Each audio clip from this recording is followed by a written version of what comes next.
एक जमाने की बात है। एक शहर में एक निहायत ज़हीन और हाजिर जवाब शख्स रहता था जिसका नाम बालूल था।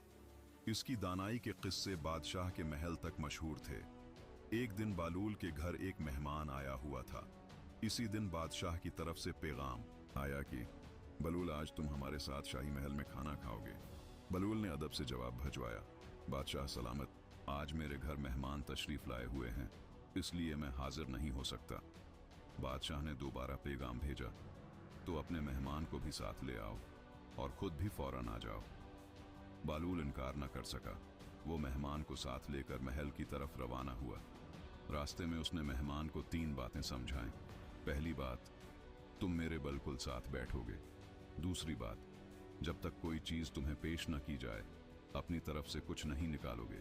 तीसरी बात, ज्यादा नहीं बोलना, ज्यादा सुनना और कम बात करना। मेहमान ने कहा, ठीक है, जैसा आप कहीं। महल में शाही दस्तरख्वान सज गया। तरह तरह के खाने पेश किए गए, पराठे, सालन और फल, मगर इत्तेफाक से छुरी चाकू नहीं लाई गई। अचानक मेहमान ने अपनी जेब से चाकू निकाला और पराठा काटने लगा। महफिल में 5 भाई भी बैठे थे। उनमें से एक की नजर उस चाकू पर पड़ी। चाकू उसे बहुत पसंद आया। उसने अपने भाइयों को आंख के इशारे से कहा, यह चाकू हमें किसी भी तरह इस आदमी से हासिल करना है। चुनांचे उन्होंने फौरन इल्जाम लगा दिया, यह चाकू हमारे मरहूम वालिद का है, किसी ने यह चोरी कर लिया था, तुम ही वो चोर हो। मेहमान घबरा गया मगर कुछ कह न सका।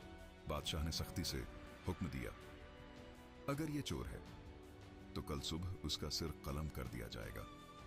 बालूल बहुत परेशान हुआ।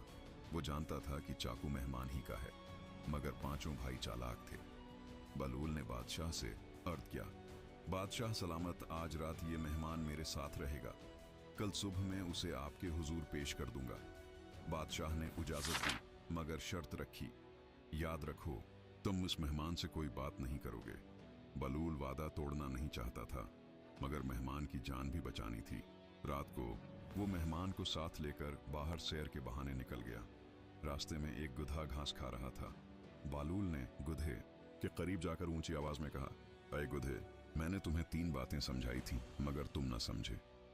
अब एक बात और सुन लो। कल जब बादशाह पूछे कि चाकू कहां से आया तो कहना, मेरे दादा एक बड़े कबीले के सरदार थे। सफर के दौरान किसी ने उन्हें कत्ल कर दिया। जब मैं पहुंचा तो यह चाकू उनके सीने में खून आलूद पड़ा था। तब से मैं ये चाकू अपने पास रखता हूं ताकि जिसका ये चाकू हो वही मेरे दादा का कातिल साबित हो जाए। मेहमान समझदार था।